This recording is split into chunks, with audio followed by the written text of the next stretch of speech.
Amen. Brothers and sisters, last Sunday gidiscuss no ang isa sa mga qualities sa usa ka biblical nga discipler, and that is being courageous. O grabe ta na-inspire sa kinabuhi ni Gideon. Mo na ito mabasa na Gideon 300. Amazing kaayo. From 20,000 plus. No, gi-breakdown sa Ginoo, gihimo na lang 300 ang mga alagad no ni Gideon, kay ang katuyuan sa Ginoo dili gusto nga ang mga Israelita manghambog kay nidaog sila sa gera tungod kay daghan sila. Kuyaw kayo ang Ginoo igsoon. Munang nagyud ay pagpanudlo og nagyud ay leading ang Ginoo nga para makita ang iyang himaya pagamayon sa niya ang iyang mga alagad. Pasadihang manggamay na yung mga alagad, diya na niya buubuan sa iyang gahom para pag mo asinso o para kung mahimong successful, dili baka panghambog og moingon nga to God be the glory ra gyud. Amen? Muna initabo kay Gideon. Og si Gideon igsoon, grabe ka talawan. Talawan kaayo. No, hadlok kayo, pero sa dihang nagpadaig ang Ginoo sa iyaha, silang gipadaygan siya sa Ginoo, gitawag siya og mighty hero. No, mighty hero, talawang tao, gitawag og mighty hero. No, pasabot na igsuon nga ang pananaw sa Ginoo sa ato dili susama sa ato ang pananaw sa ato ang kaugalingon. Amen. Dili siya muuyon sa imuhang inferiority. Dili siya muuyon sa imuhang self-image. Dili siya muuyon sa imuhang temperament. Nga kay unani ka, ulawon ka, diri ra ka sa kanto, di ka magamit sa Ginoo, dili ka mapuslan, dili ka magamit in a way nga mighty kaayo, pero pag ang Ginoo pastoryahon, pangutanon nimo, Lord, unsay tan-aw nimo sa ako? Ang tubag sa Ginoo sama sa tubag niya kay Gideon, you are a mighty hero. Amen? Hinay mong katapad, you are mighty. You are mighty. No, courage to act. No, maunay kailangan sa mga believers karong panahon na, courage to act. No, by the way, di ay nakalimot ko, praise the Lord kay ni pasal sa second reading ang City Ordinance nga moral recovery program. No, nga gi-initiate ni Pastor Arnold. Pastor Arnold, maapil na juga sa history ris Davao ba? No, kay ikaw man gyud. No, Pastor Arnold man jud na nga initiative. Nya pasapasa lang nag-letter sa una, sige follow up sa mga taga-opisina dato nga passive kayo, di kay mo respond pa sa Arnold ba, no? Padalaan na pog follow up letter, sige lang padalaan follow up letter karon, ma-city ordinance na. Hallelujah. Grabing kadaugan mo, sabay-sabay gyud ni tanan, no? Sabay-sabay gyud ni tanan. No, munang kailangan courage. Kay daghan na kayog buluhaton. Gamay rag trabahante ang gingarian sa Dios. Kinahanglan nga mahimo tang maisugon, kinahanglan nga mahimo tang maisugon nga mubuhat sa buluhaton sa Dios kay giandam na tanan sa Ginoo igsoon. Gihanay na apil ang balaod, gi-prepare na para sa mahitabo nga very massive movement of God's word spreading in every public institution, offices. Hallelujah. Imagine mo na, massive kaayo. No, mo lang ang Life Connect, gina-train gyud ta diha. No, courage to act. So karon ang atong hisgutan igsoon, no, another quality of a biblical discipler, and that is being filled with faith. So I entitled this as the man of unshakable faith. The man of unshakable faith. Please repeat after me. The man of unshakable faith. The man of unshakable faith. A biblical discipler is a man of faith. You are a biblical discipler if you are a man of faith. Kay first and foremost, mao gani lang naluwas ka kay naa kay pagtuo. Kay kung wala kay pagtuo, dili ka maluwas igsoon. Amen? O kanang pagtuo nga naa ka, mao nay gusto sa Ginoo palambuon sa imong kinabuhi. And the more mo lambo imong pagtuo, the more mo dako imong responsibility. No, naan yun na. Muna ang mga pastor igsoon, lisod kayo i-drawing sa una-una, pastor nga walay pagtuo, imposible na siya. No? Kaya ang mamastor ka, di na siya lalim. Daghan kay kag kalaban. Daghan kay kag kalisod nga agian. So kailangan naadyo kay pagtuo nga enough sad nga kabubuan sa gahom sa Dios. So ang pagtuo nga imuhang nadawatan igsoon sa diyang gidawat nimo si Kristo, mao nay sinugdanan sa imong pagtuo nga gamiton sa Dios para mangalagad ka in a way nga naay gahom. So a biblical discipler is a man of faith. O gitawag na kunag the man of unshakable faith. Ang ato ang tanawon igsoon, in context of the Bible, tanawon nato ang kinabuhi ni Apostle Peter.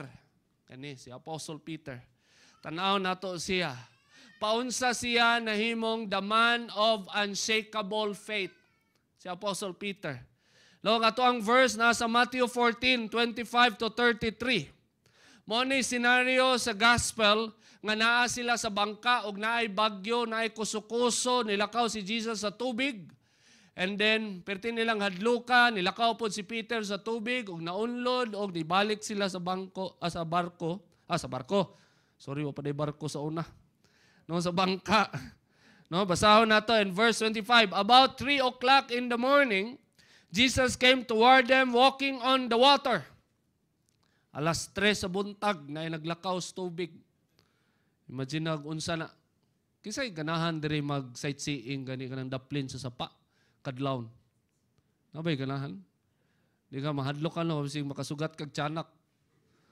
No, tapos kadlawon ba? Imagine na, kadlawon na, way suga. Tapos na naglakaw-lakaw sa tubig. Ang grabihan, no? Limbawt mo sa tanang balahibo na ka. No? In verse 26, when the disciples saw him walking on the water, they were terrified. Wa sila na bless. Pero nilang hadlok ka. And in their fear, they cried out, "It's a ghost! Abat manabay!" No, wagi sila na bless ba? Grabe. Hadlok kayo ni. Basi kita siguro, no? Mahadlok yun siguro to, eh. No? Mahadlok, mangganita na alay sutana, ay gawa simbahan.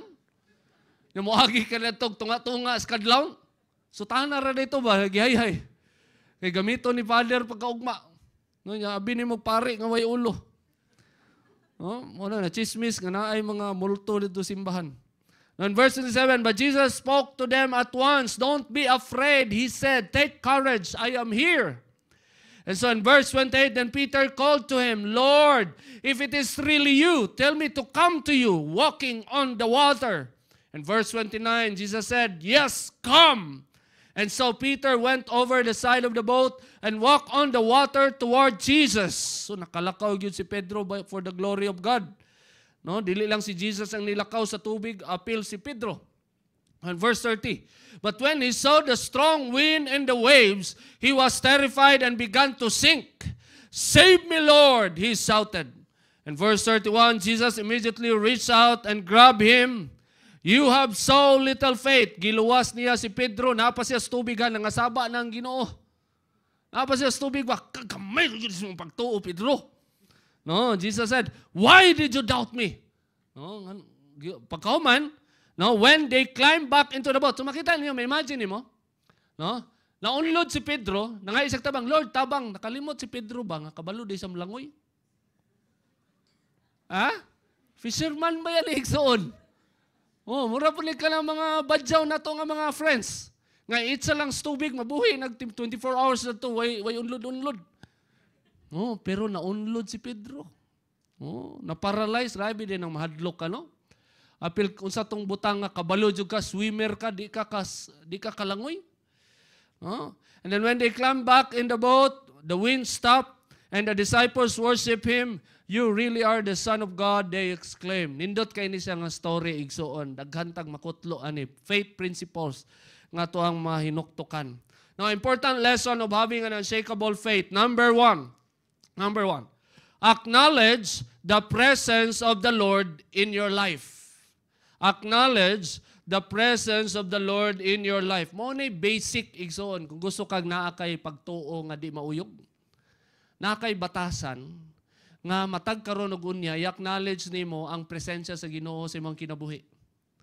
Importante na siya igsoon kay kung dili nimo nabuhaton igsoon, if you will fail to acknowledge the presence of the Lord in your life, you will start to sink and you will start to panic. Diha magsugod ang kabalaka sa tao igsoon pag mabati nimo nga ikaw nalay usa og wala na ang Ginoo naguban sa imong kinabuhi. Diha magsugod ang tanang butang sa imong kinabuhi nga di na maayo.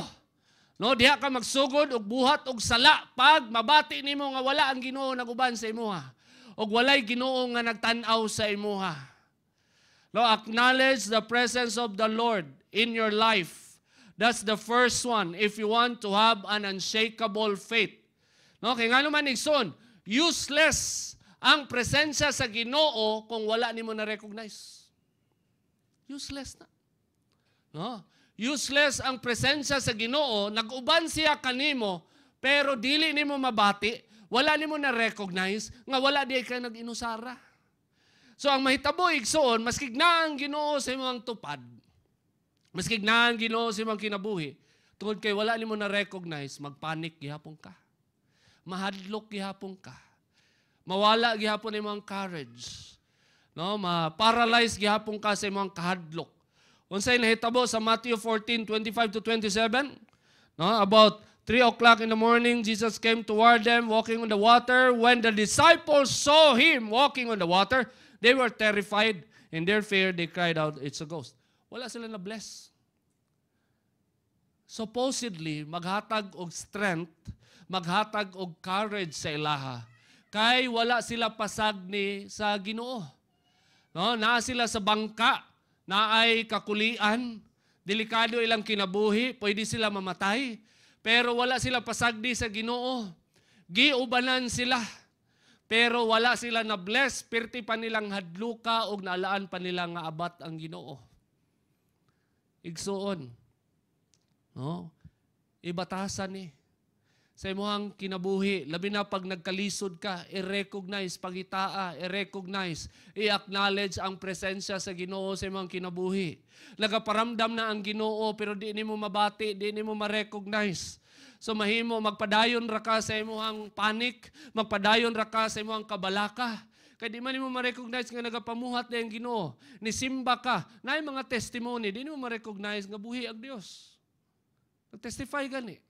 Di ba? Nipasar sa psychometrician. Testimony mala. Diba, tanag ko kay ato ang board member. Tanag ko, unsay trabaho ng psychometrician? Psychiatrist, no? Ana, tama ba to? No? Psychiatrist, counseling. No? So, pwede ba praktisan? Ato ang mga members diri nga na problema? No, apil man na mga depression ana ata, apil man na cover man na nila depression, anxiety, panic attack. Oh, nindot. No, na mga kadaugan nga gitestify. No? Pero wala kayo impact, padayon lang kasi mga gibati, di mo ma-recognize nga buhi ang Ginoo, naguban siya sa matag usa. No? So kay naa may pagpamuhat ang Ginoo sa imong life, naay mga providence nga nang lusot, pero nangita jud kag mas dako nga providence, so di mo ma-recognize nga ang Ginoo diay naga-provide na. No, kailangan lang nimo mas iduso pag yun mo ang pagtuo. Igsoon, kung di nato i-acknowledge ang presensya sa Ginoo, wala. Useless. Mupadayon ta sa tuang kahadlok, mupadayon ta sa tuang kabalaka, og di gyud, no? Di gyud nato ma-experience og dili nato mabatian ang advantage sa usa ka tawo nga nag-uban sa Dios o giubanan sa Dios. No, so faith principles na ito ang hinuktukan. First, the issue of fear rises not in the absence of the Lord, but in the failure to recognize His presence. Ang kahadlok igsoon, di na siya mo aray sa panahon nga wala ang Ginoo. Kay dili na tinuod. No, natay mabasa sa Biblia. No, fear not, for I am with you. Isaiah chapter 40. Di ba? Fear not, for I am with you. Og naay mga chismis, hugong-hugong nga 365 daw na. Ka-times, mabasa nimo sa Bible, pero gi-research na ako, amang kaabot og 200. Naraman sa 100 plus. Pero ang point igsoon, daghan siya, gina-repeat siya sa Biblia.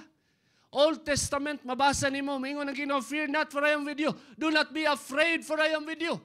No, ginaingon na sa Ginoo igsoon, og ipatunayan na ni Jesus, nga tinuod na siya.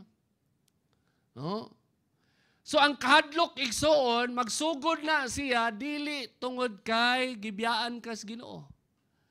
No? Kaya mga tao nga nibiya sa Ginoo, sila hadlok. Mo man ay klarong pagpamiya. Pero, ang kahadlok igsoon, wa siya nisaka sa imong kinabuhi sa dihang wala ang Ginoo kay dili na tinuod, nag-uban ang Ginoo, bisag asa na ang Ginoo, nakita niya tanang binuhatan nato, tanang ginabuhat nato, tanang panghitabo sa tuang kinabuhi, nakakita ang Ginoo, aware siya. Dili layo ang Ginoo sa tuang kinabuhi igsoon. No? Musaka ang atuang kahadlok pag di na nato ma-recognize ang iyang presensya. Amen? No? Ingnay mo ang katapad, i-recognize siya. No? Pag dili na nimo ma-recognize, di nimo i-affirm nga nag-uban day ang Ginoo sa imo igsoon, magsugod na kag kahadlok. Maratol na ka, ma-paralyze na ka, di nakakaisip og tama, mahadlok na ka, mubuhat og mga butang nga maghataw og kahimayaan sa Dios. Pag di nimo ma-recognize nga nag-uban day ang Dios sa imong pagpamuhat, mahadlok na ka, mawad-an na ka og guts, og muundang na ka sa pagpangalagad. O man na siya. Pag mag-life connect ka, mag-Bible study ka, mag-evangelize ka, tapos feeling nimo wala na ang Ginoo didto, wala na na-recognize mo ang ginabuhat, wala na nagauban ang presensya sa Ginoo, undangon mong ginani mo. Mao man na siya ang konsekwensya na. No? Kaya wala man nimo na-recognize ka naa pa ang Ginoo, nagapamuhat pa siya. No? Pero pag convince ka nga ang Ginoo naguban sa imong igsoon, di jud ka moundang. Mo padayon jud ka, mo barog jud ka. Ikaduha, the presence of the Lord generates faith to everyone who acknowledges it. No? The presence of the Lord generates faith. Pag ma-recognize nimo nga nag-uban day ang Ginoo, musaka pag yun ang imong pagtuo igsoon. Pag ma-recognize nimo nga wala day ka lang inusara sa imong kinabuhi, nag-uban day siya. Whether nabati nimo o dili nimo nabati igsoon, it will increase your faith, your confidence. Mao bitaw tong sa dihang nahadlok sila, di ba? Niingon si Jesus, no, do not be afraid. It is I. So, unsay impact kay Pedro? Unsay impact kay Peter? Nakaisip ko si Peter. Unsa kaya mula ko sa tubig, no? Para ma-confirm gyud nato ba nga tinuod ba ni nga siya ba gyud eh.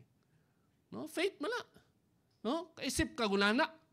No? Fisherman baya ka ang tubig ginalangoy biya na ginalakaw. No? Nakaisip ko si Pedro. Nakulaula ko siya nga mulakaw sa tubig. Ano man, na-impact. Sa dihang na-recognize na ang presensya sa Ginoo, nakabaton ng faith. No? And then ikatulo, because we know that the Lord is always with us, then fear has no power over us. Amen? Ingnay mong katapad, the Lord is with you. No. So ang kahadlok igsoon, wala na igahom sa imo.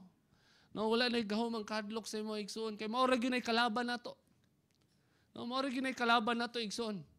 Himuon ta sa kaaway nga mahadlok ta, o ang pinakauna niyang buhaton ipabati sa tua nga wala na ang Ginoo nag-uban.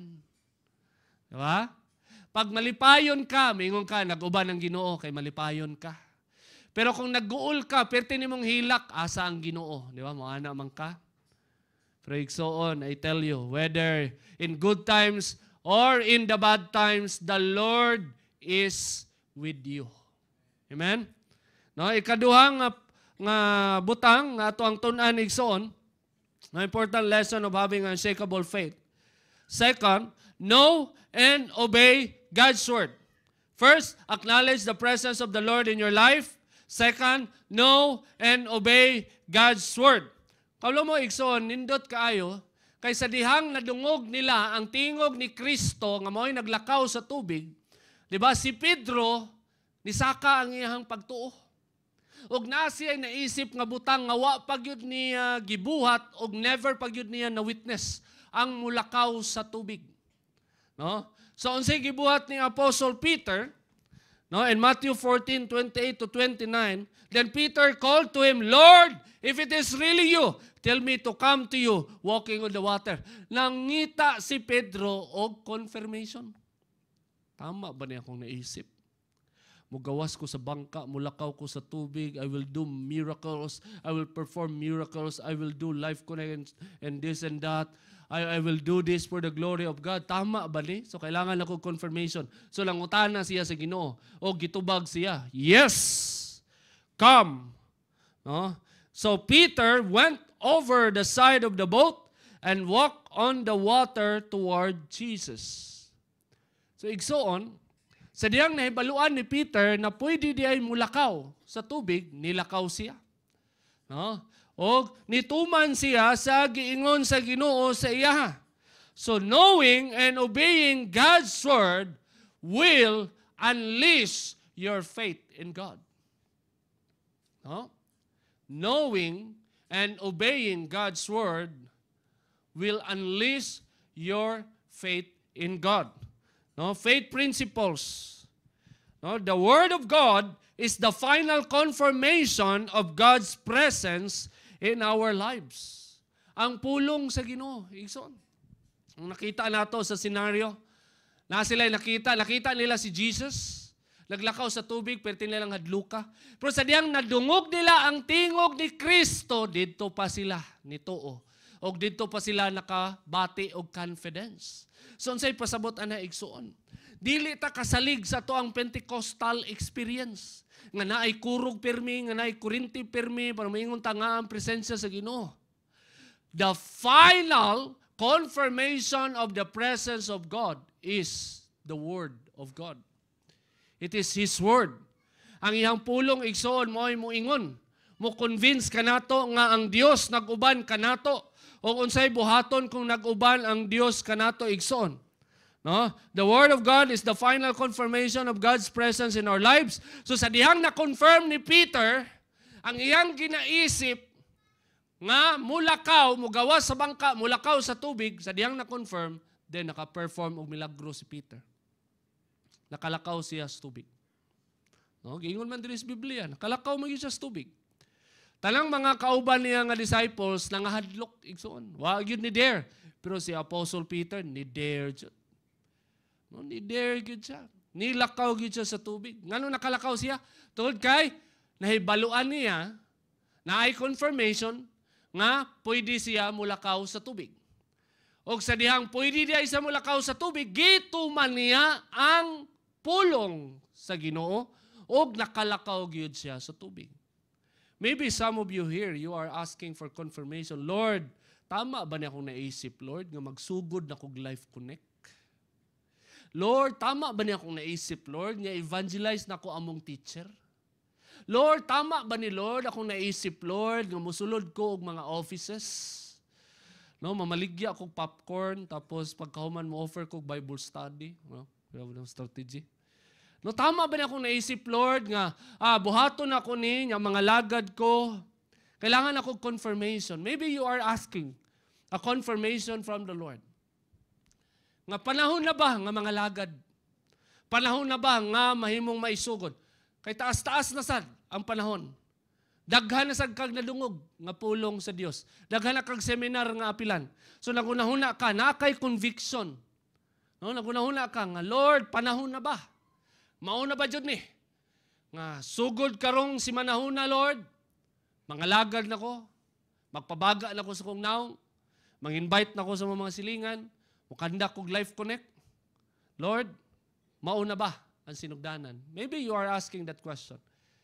It's the same with Peter. No? Peter, while he was still on the boat, sadyang naapa siya sa bangka igso, nakaisip siya mga amazing kay nga butang. So nangutan na siya confirmation. O gi-confirm sa Ginoo. Sadyang naapa siya sa bangka. Pasabot, naapa siya sa iyang comfort zone. Nakaisip siya. Nga, unsa kayag kani akong buhaton? Unsa kayag mulakaw ko sa tubig? O gi-confirm. O nilakaw gyud siya sa tubig. So it's the same with all of us, brothers and sisters. The Word of God is the final confirmation. No? Nakay maisip nga amazing kayo nga butang. If you listen to the word of God, the answer of Jesus is yes, come. Yes, do it. Do it. Yes, don't be afraid. Do it. I'm with you. Amen? No?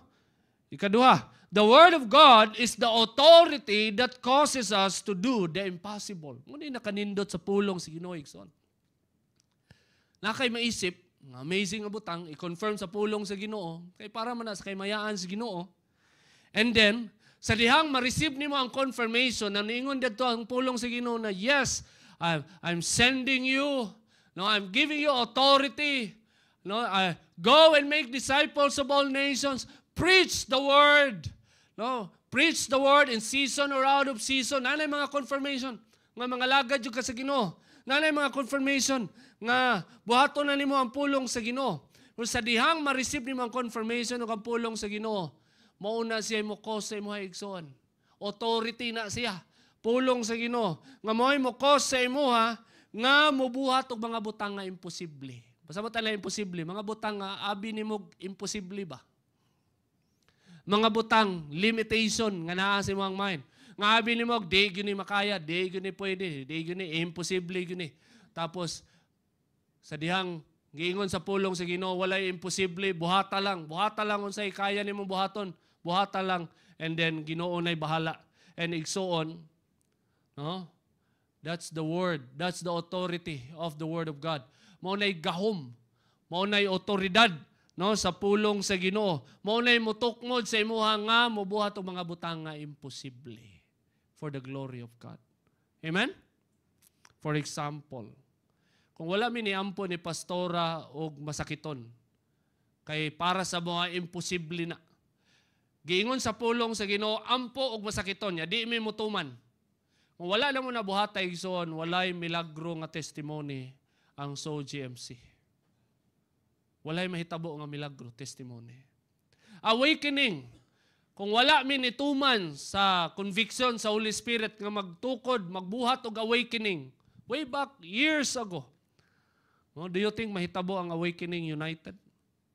Do you think mahitabo ang mga amazing kayo nga butang, no, sa Awakening event igsoon? Di gyud na siya mahitabo. Magpabilin siya nga imposible. Magpabilin siya nga limitation, border. Mga butang nga tan-aw nimo imposible mo nang di ka mo padayon, di ka mo obey sa pulong sa Ginoo, dili ka mo tuman sa pulong sa Ginoo, magpabilin ra ka sa imong bangka. Kay abi nimo talang butang imposible pag tan-aw nimo di nimo kaya buhaton. Pero ang pulong sa Ginoo mao may sumbanan sa tanan. Siya may sumbanan, siya man ang standard, ang pulong sa Ginoo kung posible ba o dili posible. Amen? No? Pag moingon ang pulong sa Ginoo nga posible na, with God all things are possible, then do it. Amen?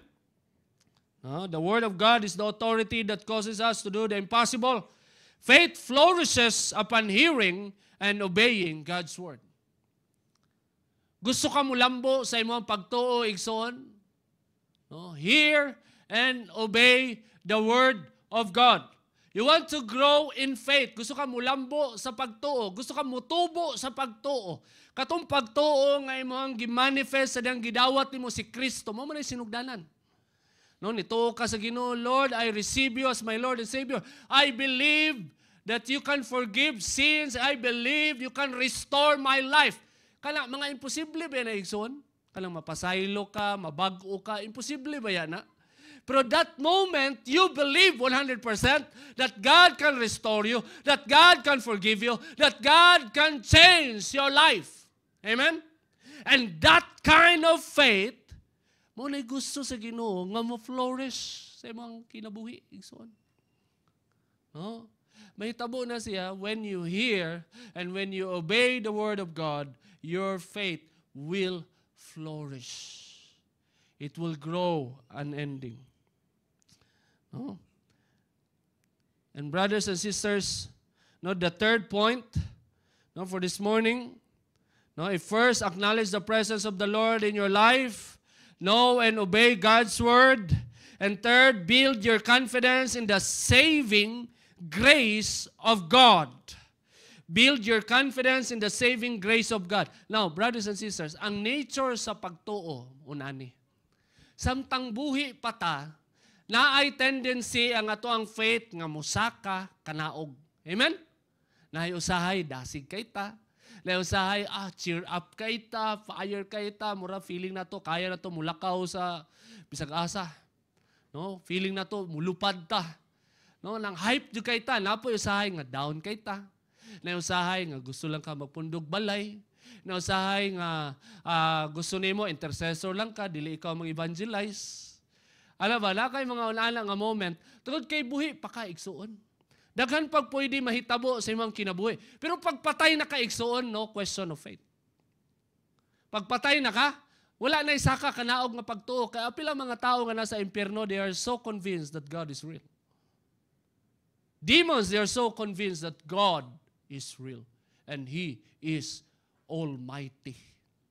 Convinced kaya na sila, mga espiritu. Pero kita nga buhi pa, ana-ana pa itong pagto, saka kanao kay buhi pa man taigsoon.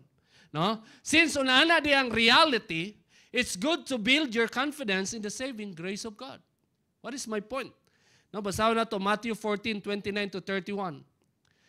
Sa dihang nagalakaw na si Pedro sa tubig, mo ni hitabo. But when Peter, he saw the strong wind and the waves, he was terrified and began to sink. Kita ninyo? Kuyaw kay si Peter. Sa diyang nadungog niya ang tingog ni Jesus, nisaka ang iyang pagtuo. Lakaw di ko sa tubig. Tama ba niya ako naisip? Lord, ingna ko nga mulakaw ko sa tubig. Wadto ko sa imo. Yes, come. So nilakaw si Peter, wag yun siya nag-alanganin. Nakalakaw yun siya sa tubig. Pero sa dihang, ang gingon din when he saw the strong wind and the waves, he was terrified and began to sink. Pero sa dihang nakita niya, ang palibot, nakita niya ang hangin, kusog kayong hapak, ang balod, kusog kayong hapak. No, hadlok kayo tanaw ng tubig, dito ni siya nahadlok kung nagsugod siya kaunlod. No? Mo lang igsuon, ang ato ang pagtuo, saka kanaog, tungod kay buhi pata. Mga buhi ra may mahadlok.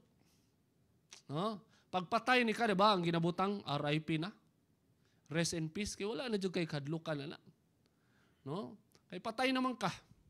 Pero samtang buhi pa ka, wala, saka kanaogin mong pagto. Same kay Apostle Peter. Nga naman, because all your senses, they are so alive. And then when you use your senses not to build your faith, but instead to find negative impact in your situation, you will sink. You will really sink.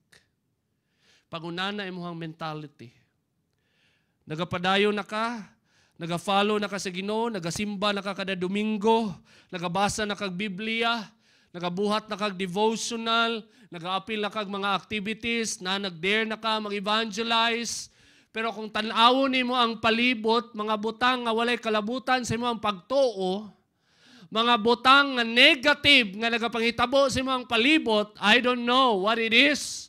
It can be the situation in the family, relationship, gubot kayo, kwarta, wala kay kwarta, no, lisod kayo ang situation, dito ka mo tanaw igsoon, I tell you, muunlod jud ka. Di ka kalahutay. You cannot walk in the supernatural if you will use your senses to get negative impact of the situation. No? Pag puro negative ang imong tan-awon, muunlod ka, igsoon. Pero pag positive lang, asa man nato makita? Sa Ginoo ra. Di ba? Maganingon ang pulong sa Ginoo. Think of what is good, noble, praise report with good report. No? Positivism. No? Not positivism in a human term. Positivism in the Word of God. Focus ka dito, di ka maunlod. Pero pag tanaw ni mo yung palibot, same sa nitabo kay Peter, ni unlod siya. No? He was terrified and began to sink. O ang ihang gisagit na lang, ningon siya, "Save me, Lord!" He shouted. So naunlod yun si Peter. Huwag mo itong ingon ko nga, mangingisda ba yan eh? Dapat di siya maratol, no? Naunlod bang ko, mulangoy na lang ko. Lord, di ba? Di ba? Ano na ba? Kabalo ba siya mulangoy, Igsoon? Pagtanaw niya, uy, wala man ni-effect ang power. Di ba? Wala man ni-effect ang power, mulangoy na lang ko. Wato ko kay Jesus, mulangoy ko, Lord. Sorry, Lord. Kalakaw na ako, mulangoy na lang ko, balik tas bangka. No? Wala man. Kay apil ang paglangoy, wa na niya nabuhat. Maunay impact sa kahadlok, Igsoon. Ha? Maunay impact sa kahadlok. Pag mahadlok ka, ang una maigo, imong pagtuo. Muunlod ka. Di na kaganahan mo simba. Di na kaganahan mo basag Biblia. Kapuya na kamo ampo. Mamala, mga kalabutan sa pagtuo. Og ang impact pag yun, Igsoon, pag grabe na yun imong kahadlok, apil ang mga butang nga sa una confident ka nga maski walay apil ang Ginoo mabuhat nimo, di na nimo mabuhat. Maparalyze na ka. Di na kaganahan manarbaho. Di na kaganahan mo eskwela. Di na kaganahan mo lakaw o balay. Mahadlok na ka. Wala na kay confidence. Nga naman, kay totally na saturate na ang imuhang kalag o kahadlok. Muna mga tao na depressed, di na ganahan manarbaho, di na gusto mabuhi. Amen? No? Una ang impact pag mahadlok ka. So, ningon si Peter, "Save me, Lord!" he shouted. In verse 31, Jesus immediately reached out and grabbed him. "You have so little faith," Jesus said, "and why did you doubt me?" And you know, this is the act of grace. Diba naigingon sa Hebrews chapter 11? Na without faith, you cannot please God. Amen? Without faith, you cannot please God. And Peter, during this time, nawadaan siya pagtuo. Di ba? Giingnan kayo siya, kamay rin mo po. Kajutay sa mong pagtuo, Pedro. No? Nga nung nag-doubt man ka, pero giluwas gihapon siya sa Ginoo. Nagets ninyo? That's the saving grace of Jesus. Kay kabalo siya, ang anong pagtuo, saka ka naog.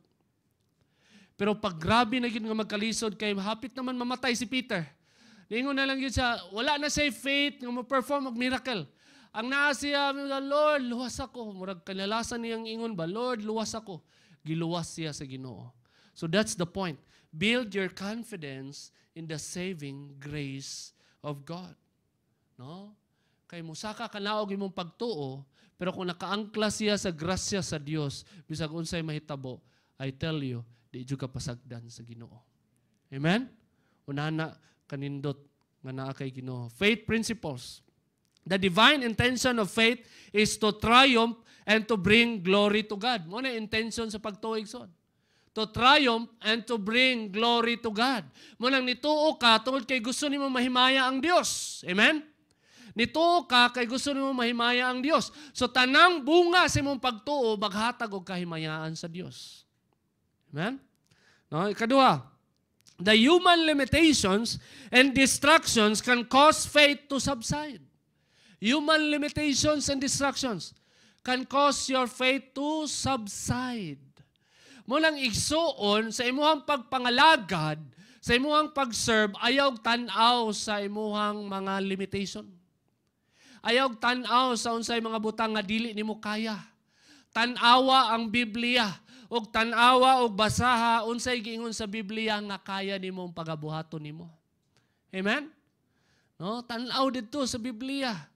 No, unsa ka ka-amazing, unsa kagamhanan ang Dios, no, pag-ialaw nimo siya sa imong kinabuhi. Ikatulo, if our faith is founded by God's saving grace, rest assured that God will never fail us. Pag imong pagtuig soon, nana sa Ginoo ba? Imong faith, imong confidence, no, naa sa grasya sa Ginoo, bisag unsay mahitabo, mingon lang ka, Lord, bisag unsay mahitabo, di jud ko mo let go. Bisag unsay mahitabo, Lord, magka-failure man, unsa may failure mahitabo, Lord, di jud ko mo let go, di jud ko mo buhi, Lord. Sa imuha ra jud ko mo gunit, Ginoo. Lord, sa imuha ra jud kusog, sa imuhang grasya ra jud ko mo gunit, Ginoo. Lord, di jud ko mo buhi. No? If that is your confidence, if your faith is founded in the saving grace of God, God will never fail you because that's the truth. Now in 2 Timothy chapter 2 verse 11 to 13, the last verse. Gingon ni Apostle Paul, here is a trustworthy saying, if we died with him, we will also live with Him. If we endure, we will also reign with Him. If we disown Him, He will also disown us. If we are faithless, He remains faithful. Kanahan mo nga Ginoo. No? Dili sa Ginoo ba nga murag ABS-CBN. No, bulo mo sa culture sa ABS-CBN sa una kay into sayaw-sayaw man ko sa una. Sa ABS-CBN, ang culture dadto dapat excellent lang. Perfect. 100%. Kaya ako mga kauban nga mga missionaries, nakatry sila og serve ba. Nga sila'y nag-convoy nila Piolo, Pascual, to mga artista. Grabe lang culture. Excellent, excellent, excellent. Sa diyang mahuman ang trabaho, di sila mo affirm sa mga maayong butang nga inyong gibuhat. Muingon na sila, thank you. So, nanay lang kultura sa una. No? Ug ang Ginoo igsoon, dili una-ana. Nga pabuhaton lang kag mga excellent na butang. And after that, bye-bye. Igsoon, pag mag-fail ka, mayabo ka, itsapuera ka sa Ginoo. That's not our God. Kuya kayang giyon ni Apostle Paul, if we are faithless, He remains faithful. Amen? Ano man, nagalaom siya. Ngayon mong pagtuo nga ni Saka tapos ni Kanaog, musaka na sagbalik. Amen? Yung na mong katapad, pasakaha ang pagtuo. Amen? Muna hulaton si Ginoo igsoon. Muna ningon dire, if we are faithless, kaling nga time nga lisod mo tuo, He remains faithful. Kaya ang hope sa Ginoo, musaka na sagbalik yung pagtuo. No? And the man of unshakable faith, Apostle Peter, nindot kayo, dili siya perpekto. Igsoon. Dili perfect ang iyahang walk. Daghantag mabasa nga kapila siya nakasab-an sa Ginoo, gitawag pa siya nga bulok. No, sa Bisaya ba? Sa English, dull, D-U-L-L, di ba? Bulok ba na sa Bisaya? Gikasab-an siya, gitawag pa siya bulok sa Ginoo, gitawag pa siya Satanas. No, gikasab-an pa yun siya. Daghan siya, naggrabihan. No, pagkahuman nilakaw tuod siya sa tubig, naunlod man siya, gikasab-an na sad siya. O taud-taud gid-deny niya si Jesus, ikatulog yun. Not just once, not just twice, but thrice. Grabe, mayroon kag, manang gituyo yun ako ni, the man of unshakable faith, Apostle Peter, ako example. Eh grabe, murag roller coaster yung kinabuhi, Ikson. Grabe, kasaba, kompleto tanan si Apostle Peter. Kaulaw, naulawan siya taman-taman. Pero kabalo mo, Ikson, I honor this man. You know what? I'll show you the picture. That is Apostle Peter. That is Apostle Peter. Sa dihang, nabasa na ako ang story sa church tradition, sa The Acts of Peter. No, sa dihang na-chismis na dito, naghugong-hugong na nga ipapatay na siya, kay gisunog man ang Rome.